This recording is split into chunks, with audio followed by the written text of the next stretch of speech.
The Prolific Experience is the event infused with the poetry, music, and soul that you've been looking for.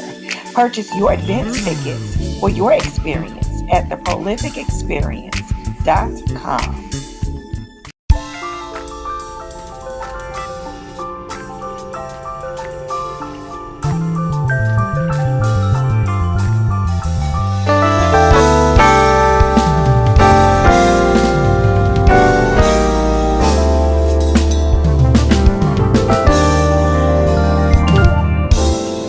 A prolific experience. I want an experience for soulful people that love the art of real music and poetry, that's filled with people who are fine with not being part of a popular clique or the in crowd. I want an experience with people who sing their stress away, even though they were told they couldn't sing because they don't sound like Beyonce.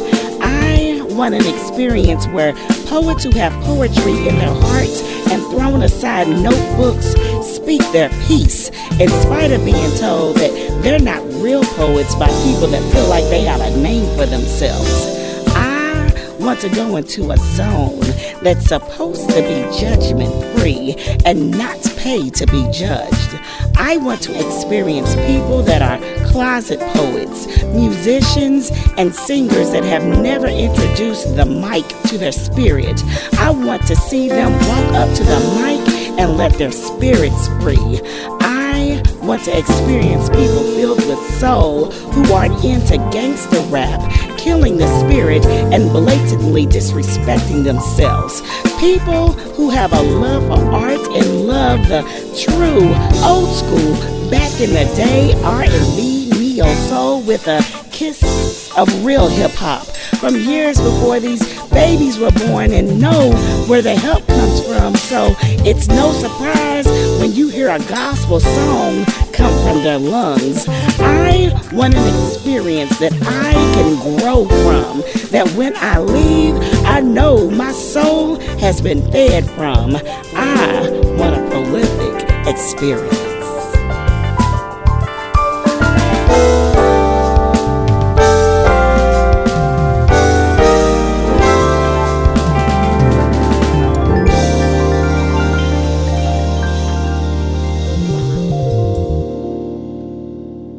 Hello and thanks for tuning in to the Prolific Experience Neo Soul Show, where we are infused with poetry, music, and soul.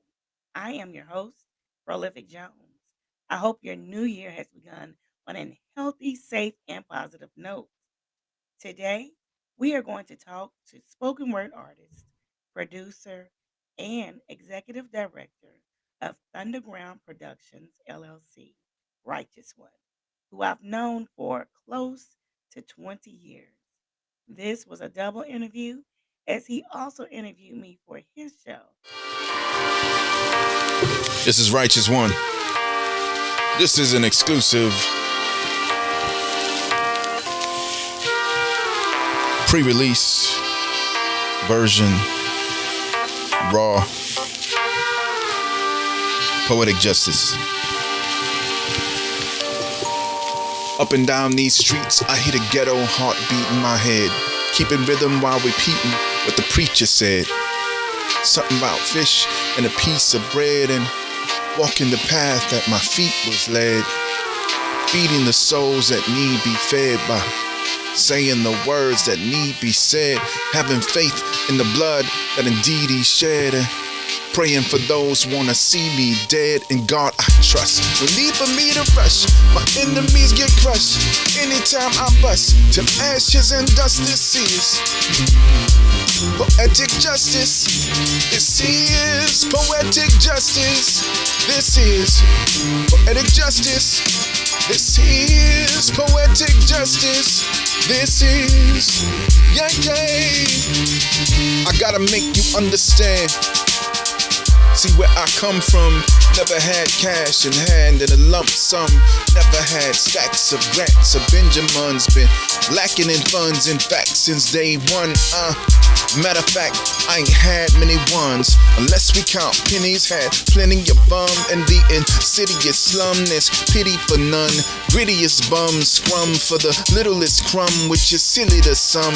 So they hustle till the daylight come, and dash from the popo when they might come, and blast with the fofo cause they quite numb. Poison hearts like hit by the dart of a blowgun. Wounds deep like made by the sword of a shogun. Fear inside but they can afford to show none. Most young got love for no one, cause most of them don't get love from no one. In God I trust, no need for me to rush. My enemies get crushed anytime I bust, till ashes and dust. This is poetic justice. This is poetic justice. This is poetic justice. This is poetic justice. This is, yeah, yeah. You ain't gotta do what they do. Just do what you feel. Never let them persuade you to sell out for a deal. I will show you the way through. Just trust in your skills. Use the gift that he gave you. But you got to be real. Got to be real. So from the heart to the pen, then out of the kiss, sir. Ain't none out now hotter than this, sir. Wisdom come through loud as a whisper. That's why I keep the rhyme style fresh as a crisper. Expand the frame when I enter the picture. No flash in the pan, I'm a permanent fixture. Give you what you need like reading a scripture. Street level heat with a spiritual mixture. Cursed at birth, now labeled the victor with a hold on a game like a boa constrictor. Back when only fans were mama and sister, I knew I'd rise like skin on a blister. Now I'm the uplifter, lyrical gifter. Try to heal the land of whatever afflicts her. Not a doc, but I'm something like an ailment fixer. Not the cure for sure, I'm just an elixir and I trust. No need for me to rush, my enemies get crushed anytime I bust, till ashes and dust. This is poetic justice. This is poetic justice. Maneuver those words and those settings. Yeah, and that's a skill and talent that, yeah, you take someone on one, and like you take people in one direction, and then you kind of plot twist it on them, to where, they think they're headed in one area, and then like you said, you actually made it about food. So let's run down some of the different things that, like the different disciplines of art that you are active in, like and kind of where that started. Like, so the singing, poetry, I know you do other stuff, arts and craft type things, and let's get into the timeline. Let's go down there. Okay, so what you're talking about is my multifaceted abilities. Mm-hmm. So first off, when I was younger, I had a grandmother that was a beautician, and I just knew I was going to go get my hair done. I didn't think about, like, just a couple of years ago, I just realized, I was like, she was an entrepreneur. I never even knew that she was an entrepreneur because nobody ever talked to me about it. They were just like, go to school, get a good job, and retire. That was it. So my grandmother was a beautician, and she made cakes.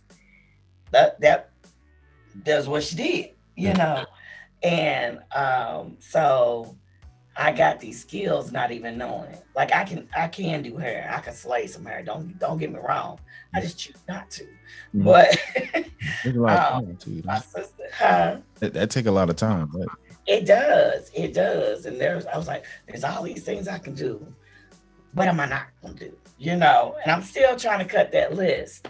But so I make pound cakes, and just old school regular pound cake. nothing. Pound cakes, very delicious. Yeah, I'm not icing and I'm not decorating and all that other kind of stuff. But in the midst of saying that, I started making this thing called cake dip. Mm, And it's basically preserves that you can just put all over your cake and eat it. okay. It's just nothing fancy. It's just something I just decided to call cake dip because you can dip your cake in it. And it's good. But on top of that, I make jewelry. Mm, Uh, and I did not make these, but they bad. yeah. Side the world. But I make jewelry. Um, and then the poetry aspect came about when I was really young. My mother would have me reading all these books. And so I got so advanced in reading that she started giving me thick books to just keep me busy, because it was music and reading. That was all I would ever do. So I started writing, and believe it or not, I got in trouble for the stuff that I used to write because she said I was too young to Yeah. write, but I was writing. Okay. Okay. Okay.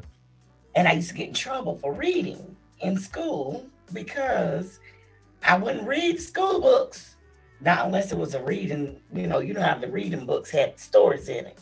Right. So I'd be reading up underneath my desk, thinking I done turned invisible and couldn't nobody see me Right. doing math and everything else. And come find out, I wasn't supposed to be reading at that time. There's always time and place. But what was so crazy about it is that no one ever told me that that was something I could actually grow up to do, was be a writer. Mm, And so when my aunt, she was like 104, and it was in the nursing home, mm, and people were still coming to see her at the nursing home so she could recite poetry. mm, I was like, what? mm, Poetry? Still didn't make the connection, right? So I'm 21 and I'm in school. I'm in an English class, and it was an emphasis on Black women writers. Cool. I'm gonna go ahead and take this class so I can get my credits. I can go ahead and get on the ballot. And my professor, Dr. Young, says, JC, you write beautifully.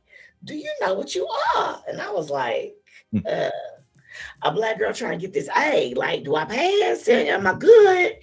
And she was like, JC, you're a poet. Mm. I said, a what? She said, a poet. I was like, okay, but did I pass? Like, Yeah. Yeah. so fast forward a few months later, I meet Everett. Um, and he had a set called 30 something entertainment, Mm, right? mhm, So he says, hey, you say you write. And I read him some of my stuff. He said, why don't you come to my open mic? I was like, what? I'm like 22, 23. Never heard of open mic, right? So I'm like, what do you invite me to? What is it? He broke it down. He says, just where people come and read what they've written on a mic. I was like, okay, cool. So go to it. And when I tell you I'm reading, I stand up to the mic and I'm hands shaking. I'm like, what? Ooh, I don't know about this, because it was such a foreign feeling to read my thoughts to people out in the audience and expect for them not to throw tomatoes, uh, boo me off the stage, and all of that. So I did that, and it was over from that point. mm. I was in, and couldn't get out. Like, got to a point where you crave the mic.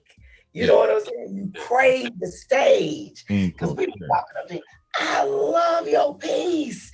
And the more I did it, more people would come up to me and they were like, man, you just told my whole story. At that point, I didn't realize the stuff that you talk about, the stuff that I was writing about, other people was going through it too, Yeah. you know. And it just helps to know that somebody else is going through the same thing that you struggling through. And it helps you make it from that point, like we were talking about, just push. You Yeah. know what I'm saying? Yeah. That, just helps, you be able to make it because you're not the only one going through whatever you're going through. So, and from that, I mean, that's I guess the easiest way for me to tell it in a nutshell. You know what I'm saying? How I got started. That brings me to, like, so now you have a recently uh published work of yours, right? And that, Yeah. So the first one, this one isn't as recent. I think I wrote this like in 2005. mm, And this was all like beat up and everything because this is my lookout. But the first one I wrote was called Burying My Soul. mhm, And I named it Burying My Soul because literally that's what I was doing. I was just I told people, I said, if you want to know my business, this is the book you want to read. You know what I'm saying? Because I just literally, when I'm writing about my story, my life, you right. know. And if it's not about my life, I know somebody that's going through something and I can like write what their situation is Hmm. into a poem. You know what I'm saying? Because I'm always on the outside looking in at everything, And I may not talk about it, but I'll write about it, But it's this one, and this is got this published twice Okay. because first one had cuss words in it. I was Mm-hmm. like, oh, I want to sell this at the church, so let me republish it so the church members won't call me a heathen. And republished it. Never sold it at the church. How about that? Mm. How about that? Um, but with this book though, when I tell you, I never even thought about having a book. The reason why I did get a book is because I was carrying all of my poems around as a little trapper keeper. Mhm. And I would, now that shows you how old it is. I'm talking about trapper keepers, Yeah. right? I'm So, in that time. I'm in that time. right. So I would go to the poetry nights, and we got candles at Mhm. the poetry nights, right? Mhm. I lay my thing down. My trapper keeper would bust open because I had so many poems, and my poems would catch on fire. 'Cause Nightmare. I was like, okay, we gotta do something. So I said I was gonna do it in a book. But the way I handed her my publisher, my first publisher, Julia Royston, BK Royston Publishing. The way I handed it to her was old uh, envelopes where I done wrote a poem real quick and look, old pieces of paper. So Yeah. I handed it to her like this, and she pushed it right on back to me. And she said, "Now, baby, what I'm gonna need you to do is type all that up, okay? And then we'll get started." Yeah. Yeah. So I had to do all of that. But then my second book, I actually self-published it, Mhm. which I still needed to get some help. But something about doing these covers Mhm. had me crying. I mean, that's why we call our books our babies, because it's literally like you pushing out a baby, because it will run you crazy just like a child will. Anyway, but this was called Never Piss Off a Poet. And so what I explain to people is that um, never piss off a poet, because a poet will ink the hell out of you. Because I used to fight, and that's another thing. I was a fighter, and I, for the most part, I never fought nothing but men. You Mm. know, I was I was that one. I was the one kicking in the project doors while I was pregnant. And just tidy up my hair after then kicked it in and then threw out all this stuff or whatever the case is, and go on and waddle myself on into the car, go on where I was getting ready to go before I had to kick him out my house. I was that one. And I realized I couldn't keep fighting. I couldn't keep doing the stuff that I was doing because I am too cute for jail. And orange wasn't going to be my new black. So I had to figure out something. So I just started writing, never thinking that I would be able to make money off of writing a book. You know, who would do that? So who's going to pay for Yeah. my words, right? But that's what happened, you know. So I guess that's the most I can tell you. Yeah. And I like, so I even want to go back to a couple of things. So one in the earlier you mentioned even the word entrepreneurship.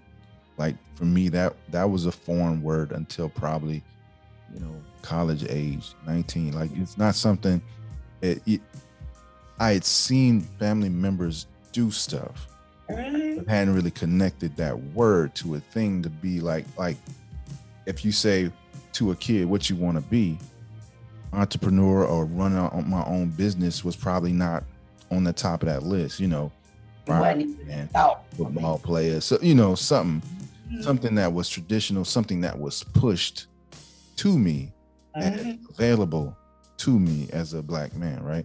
So that's one of the things too. Like, I think we are doing better with putting those ideas in the next generation's head now. Like ownership is very important.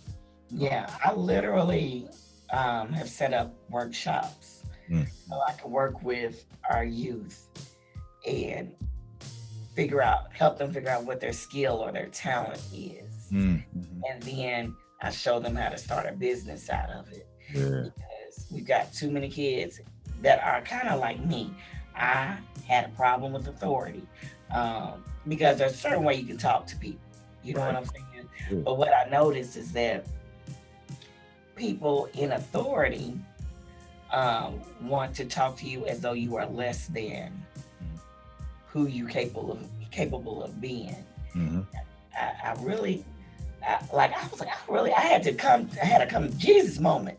I really have a problem with people telling me what to do. Yeah. But it's in the way that they tell you to do things that makes a difference.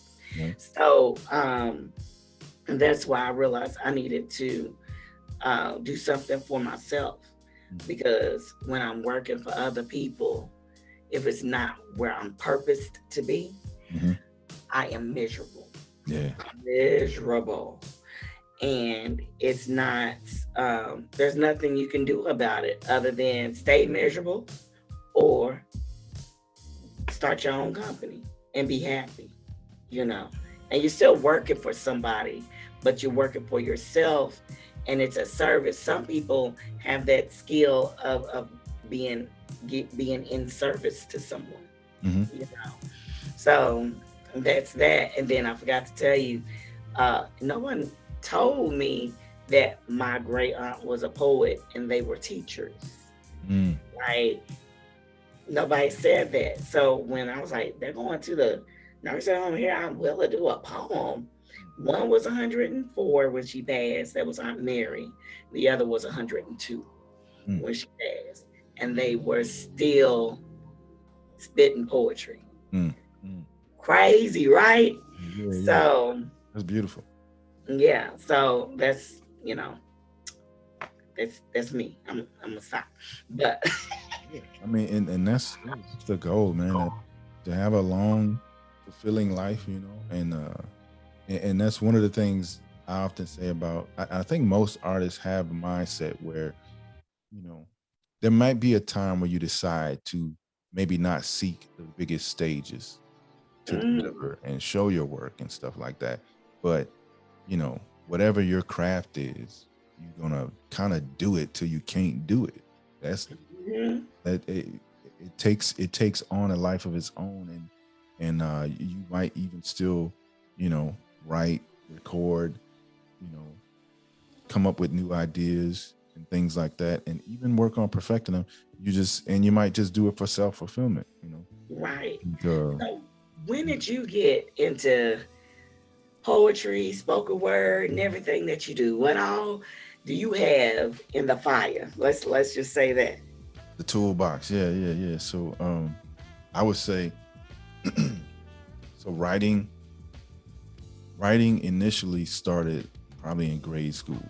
Like little, if there was some girl I liked, I would I would pen some corny letter, that I thought would influence her to say, okay, yeah, let's be boyfriend and girlfriend or something. Mhm. I say those never worked. None of those resulted in a girlfriend. I was probably shooting above my, you know, I was probably out of my league in most of those cases, right? So, so, but I learned a bit of persistence because I probably did that like 4 different times. Mhm. So that the writing, with the intent to share and for the purpose of persuasion, to getting people to think in my mindset or whatever, or go along with my ideas. That kind of started then. Uh, Poetry kind of came later. Poetry didn't come like as far as like trying to craft artistically a set of lines, to where, you know, like I knew I was intentionally writing poetry. That came to me at about age 15, and as a result of my father uh, committing suicide, and I got it was a photo album that within that photo album, I don't know if I had seen it because it was pictures of me as an infant, and next to one of the pictures was what I considered a poem of him kind of like introducing me to the world. And so at that point, even though there had been like, abuse at his, by him towards me and my mother and stuff like that. And I had a mindset of, one day I want to see him and kind of say, hey, why this had to happen, that type of thing. There was the confrontation that I was building up to, but at age 15, all that was taken away. And so all I had was that piece of something to connect with. So that's what started me actually writing poetry, to say, okay, now I'm going to try to connect with whatever good piece of him that there was, and then try to build on everything that he did and try to do it better, stuff like that. And so yeah, that's where poetry came. And then singing was something I did at a young age, school choir, church choir. So singing and the melodic expression kind of infused itself into my poetry performance.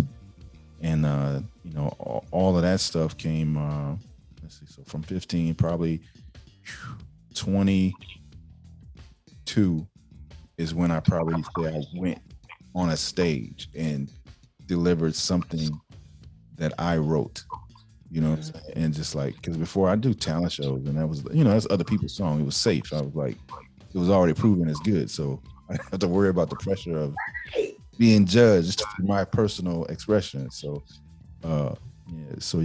22 or something like that was probably when I started feeling comfortable enough to share my personal thoughts and stories to audiences. And then ever since, just been adding on different things that help enhance those things, recording and all that stuff, podcasting and video editing, and to on a small scale. But yeah, that's what kind of stuff started.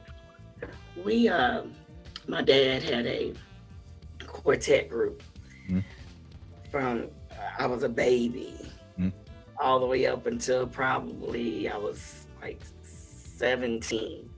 So I was always around music. So it was no choice in the matter. So, but they wouldn't let me sing in the group. I'm still mad about that. But it's like I couldn't get in the club. But so singing has always been around. I've always been in the church choirs and singing chorus and stuff like that. And like up until recently, probably about 4 or 5 years ago, I decided I wasn't gonna sing in the choir no more because it was like a club. I have a thing with clubs and cliques. I don't Yeah. Yeah. like it, you know. So I realized that you don't have to sing in every choir, you know, in order to sing your praises to God. Mm. Mm. You can sit in your room, sit in your house, sit in your car, and have an experience with God um, that probably nobody else could ever have. You know what I'm saying? Right. Um, so it just hit me. I mean, of course, something else happened to make it be like, Yeah. hey, oh, wait a minute, that ain't quite right. That ain't quite Christian. Um, let me remove myself from the situation, you know. And people tell me, you can sing. JC, you can sing. You've been mad long enough. You need to get back in that choir. I just, yeah, thank you, but I won't be doing that. But that's where the singing comes from. So we kind of alike. Them choirs, boy. Choirs, boy. Ooh. Yeah. Yeah. All right. So I had here's an experience I had when I was in the choir. I was probably 17, 18. Yeah, probably to the point. Yeah, 18, somewhere around there. I'd been a part of this church. It was a small church, one of those kind of like where, like how they have the little strip malls, and then there's like maybe office space in the mall, and then so that's where church is. So we're over there. And that's where we started. And so I had been a part of the musical ministry of that church since I was probably like maybe 16 or 17. And there wasn't a choir, and there wasn't an organist. I was singing a cappella, and being obedient to the Spirit and to my mother urging, and ushering me into that direction. And I enjoyed it, I enjoyed it. But I say that to say, let's go years down the line, and then so now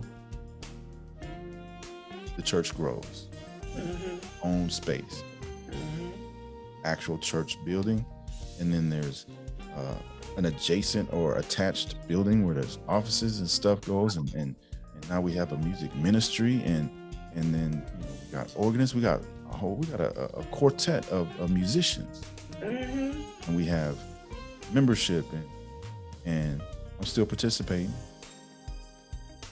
I joined the choir as one of the voices within occasional like solo whatever type of thing. So because it's not about really my personal glory, but if there's an investment just as a person, right? You feel if you invest your time and you know that you've been around investing time, you've been loyal and such, it can feel kind of weird when something may go left, or not as just somebody not living up to their word, right? So we had a situation where, all right, everybody, it was at one of the big holidays, might not have been Easter, but it was one of the big holidays. Again, I'm 18, 19, so I'm still, there's some of that ego piece in there of, all right, cool, I got to practice my solo, right? So I got to practice the solo, and then did it, whatever. And then come the day of, another soloist that didn't do so well. So the minister of music felt it was appropriate that soloist get a chance at redemption, and that my solo gets not, we just do it another time. Nothing was said at the time to me, so that I could just be like, all right, cool. I just had to experience, as everyone else did, the time when it was rehearsed for me to go up, that the other person went up instead. And so, of course, I'm gonna at least and I didn't act stupid or go off. I just, hey man, what happened to the after, right? It's over. Hey man, what happened? That's it. You That's all I right. said. You know, I even at that age, I at least had the cognitive thought to say, you know, hey, it's nothing to go, you know, get upset about, but at least I thought it was at least appropriate to ask, hey man, what happened?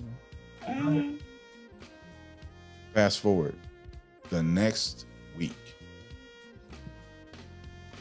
the pastor within the message at some point he has something to say about, and when we're doing stuff for God, and it's not about who gets the solo.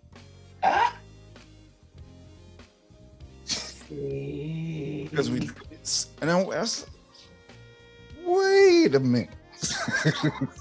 Anybody would have asked. Wait a minute. Now, so what you're telling me is this brother, the minister of music, who the neighborhood knows is doing nefarious deeds. Nefarious.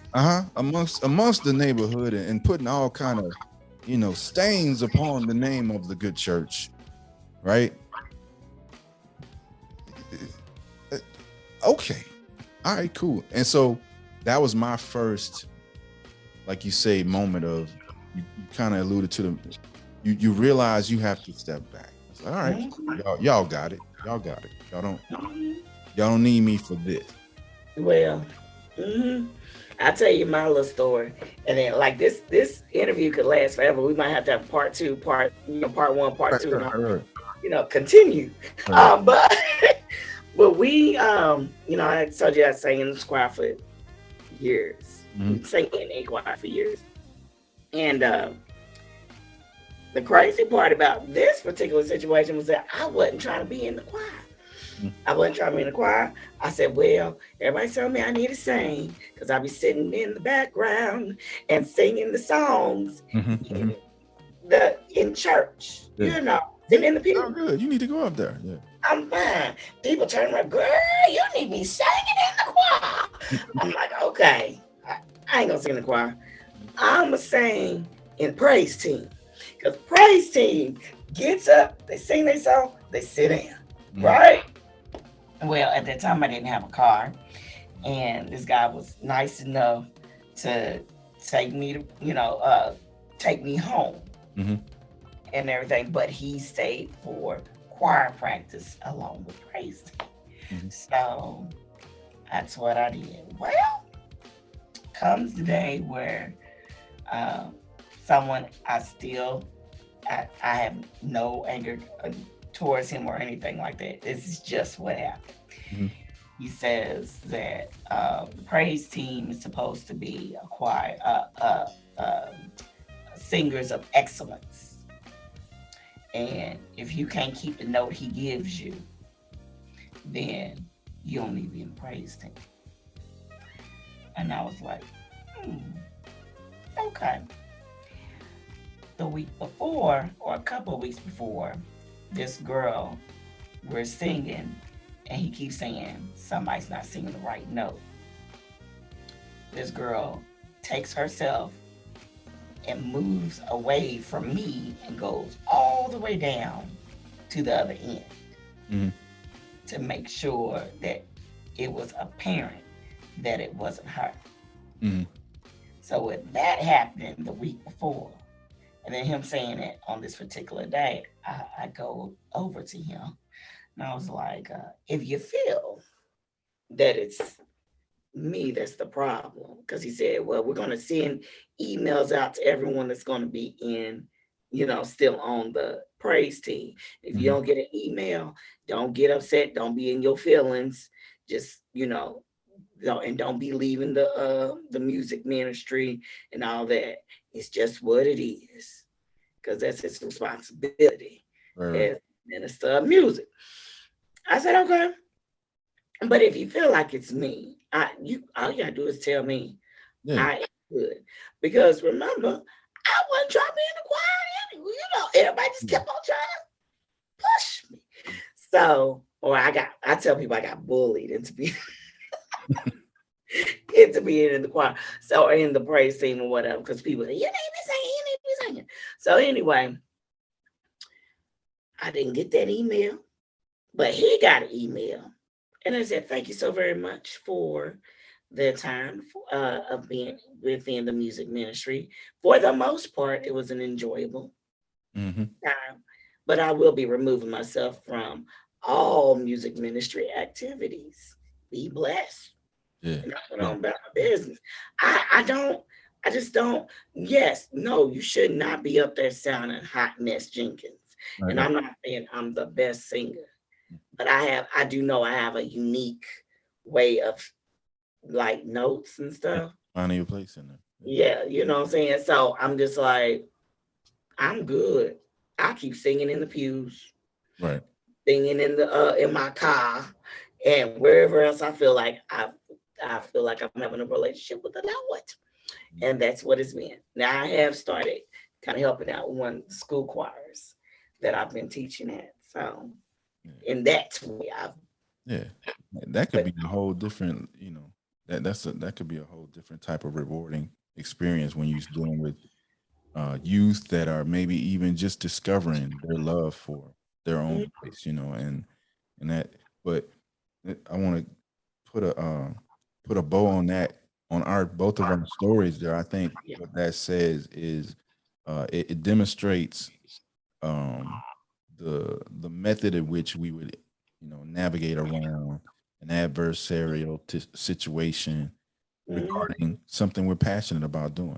Like Right. even if I love singing, even if I love learning these new songs and love how the harmonies hit with everybody, like if it's going to be an adversarial situation, and especially when it's like there's no leverage on, what I'm saying? It's like, all right, well, I mean, I can't force anything. Like if you're gonna, you going, everything's in your favor, and if for some reason, you know, I'm an issue, then hey, I remove myself from the situation. and just go and doing other stuff. Because like you said too, it's like, you know, people they don't give enough credit to the individual bond and relationship that you can have with your higher power, right? Mhm.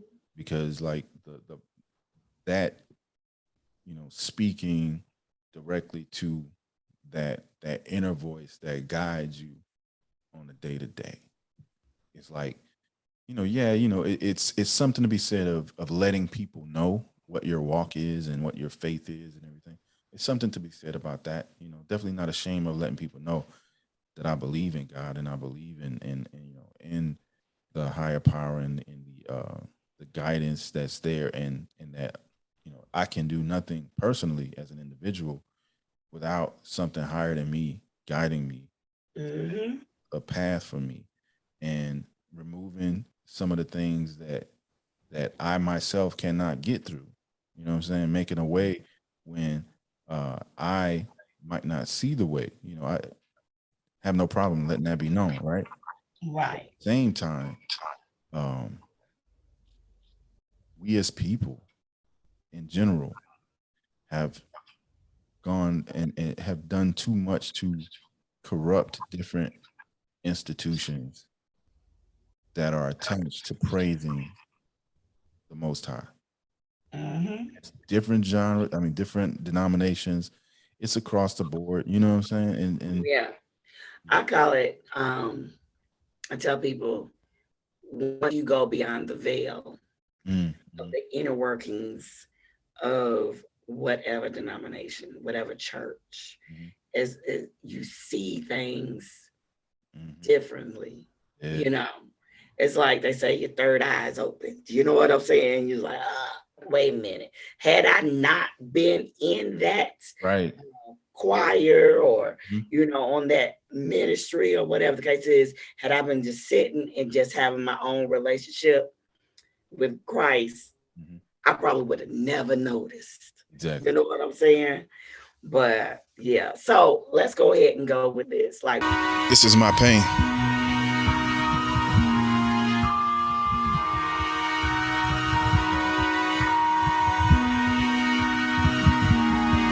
First offspring, man child, out of wedlock born, see. Felt like the whole world had a headlock on me. Some days was calm, most days was stormy. I swear my own pops, man, he had it in for me. Mama did her best to protect and adore me. Even she couldn't stop him from trying to harm me. Whole time felt like boot camp in the army. Those 6 years of fear would forever scar me. That's why if I could, I'd only go out in the rain, so I wouldn't have to smile to hide my pain. I keep most folks at the edge of my pain and never let nobody close enough to hurt me again. They say a man ain't supposed to cry or complain. To tell the truth, it's a miracle that I'm still sane. My heart got permanent scars and my brain is so stiff. Tell me, are you feeling my pain? Are you feeling my pain? Are you feeling my pain? Hey, hey. Years gone by, still alive, but a dime in the five. Mama, baby, girl, and I still trying to survive. We down south, west coast is where he resides. I'm thanking God for all the blessings that he provides. But sometimes I'm wishing Pop was more near to eyes, so I could let go of the hate, allow this fear to die. Just when we began to reconcile, he decides he can't live another day past 35. And that's why, if I could only go out in the rain, so I wouldn't have to smile to hide my pain. I keep most folks at the edge of my head and never let nobody close enough to hurt me again. To say a man ain't supposed to cry or complain. To tell the truth, it's a miracle that I'm still sane. My heart got permanent scars and my brain is so stained. Tell me, are you feeling my pain? Are you feeling my pain? Yeah, yeah, yeah. Are you feeling my pain? Hey, hey. For any time he ever ran out of options, thanks to mama's prayers and guidance, I was blessed to find new ones. And today is a new day, so today I speak of new. For any time he ever ran from the demons that chased him out of his mental, I pick up torch, armor, and sword, inherit his enemies and vanquish them every one. Today I shield others now. For any time he ever ran into walls seemingly made of granite and steel until they all managed to kill his spirit, forcing him to fall prey to self-inflicted consequences. Today I stand on name, sir.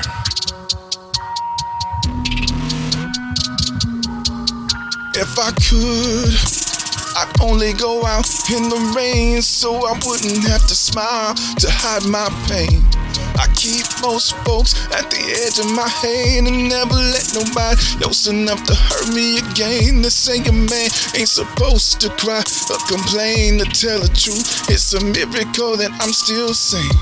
My heart got permanent scars and my brain is so stained. Tell me, are you feeling my... If I could, I'd only go out in the rain, so I wouldn't have to smile to hide mine. I keep most folks at the edge of my hand and never let nobody close enough to hurt me. They say a man ain't supposed to cry or complain. To tell the truth, it's a miracle I'm still. My heart got permanent scars and my brain is so stained. Tell me, are you feeling my pain? The Prolific Experience is the event infused with the poetry, music, and soul that you've been looking for. Purchase your advance tickets for your experience at theprolificexperience.com.